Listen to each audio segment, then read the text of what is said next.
নমস্কার সকলকে। এইমস কল্যাণীতে 2024-এ কত কাট অফ গেল সেটা নিয়ে আলোচনা করব। এখন আপাতত রাউন্ড 1 আর রাউন্ড 2 এই দুটো রাউন্ড নিয়েই বলছি।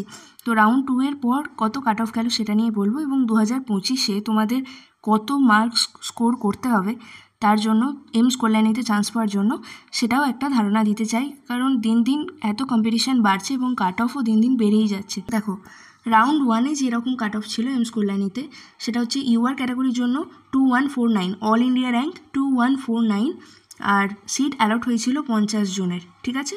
ওবিসি এনসিএল ক্যাটাগরিতে 3245, অল ইন্ডিয়া র্যাঙ্ক 3245, আর অ্যালটেড সিট হচ্ছে 31।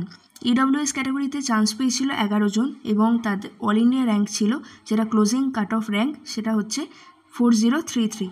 নেক্সট এসি ক্যাটাগরির জন্য ক্লোজিং কাট অফ র্যাঙ্ক হচ্ছে 20,519, এবং অ্যালটেড হয়েছিল 18 জনের। এরপর এসটি ক্যাটাগরিতে 53,893, এবং অ্যালটেড হয়েছিল 8 জনকে। তো এই হচ্ছে তোমাদের মূলত রাউন্ড 1-এ কাট অফ ছিল এইমস কল্যাণীতে চান্স পাওয়ার জন্য।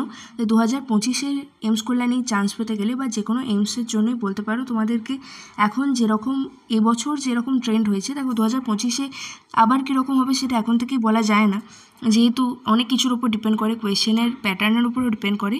যদি এরকম প্যাটার্নই রাখা হয় তাহলে কিন্তু তোমরা এক্সপেক্ট করতেই পারো, মানে মোর দ্যান 700 তোমাদেরকে পেতেই হবে।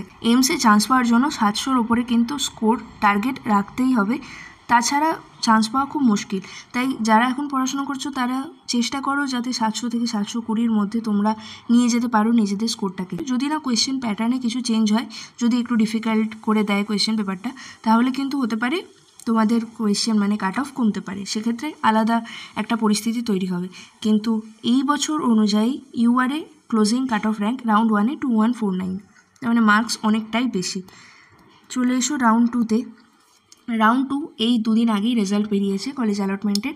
তো সেক্ষেত্রে ইউআর ক্যাটাগরিতে ক্লোজিং কাট অফ র্যাঙ্ক হচ্ছে 3243, 3243। ওবিসি এনসিএল ক্যাটাগরিতে 3136, ইডব্লিউএস ক্যাটাগরিতে 3955, এসসি ক্যাটাগরির জন্য 19,526, আর এসটি ক্যাটাগরিতে 53,893।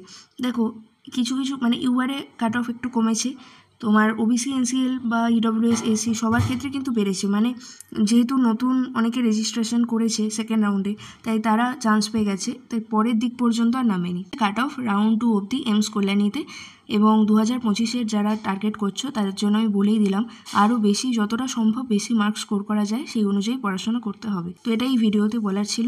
তোমরা আর কী জানতে চাও সেটা অবশ্যই কমেন্ট করো, আমি উত্তর দিয়ে দেওয়ার চেষ্টা করব। এই কাট অফ ভিডিওটা সকলের মধ্যে শেয়ার করে দাও, যারা 2025-এ নিট দিতে যাবে তাদের মধ্যেও শেয়ার করে দাও, যাতে তাদের মধ্যে একটা ধারণা হয় যে এইমসে চান্স পেতে গেলে ঠিক কত মার্কস তাদেরকে স্কোর করা উচিত। তো এই হচ্ছে ভিডিও, সকলের মধ্যে শেয়ার করে দিও, লাইক করে দিও, এবং চ্যানেলটা একটু সাবস্ক্রাইব করে দিও। ধন্যবাদ।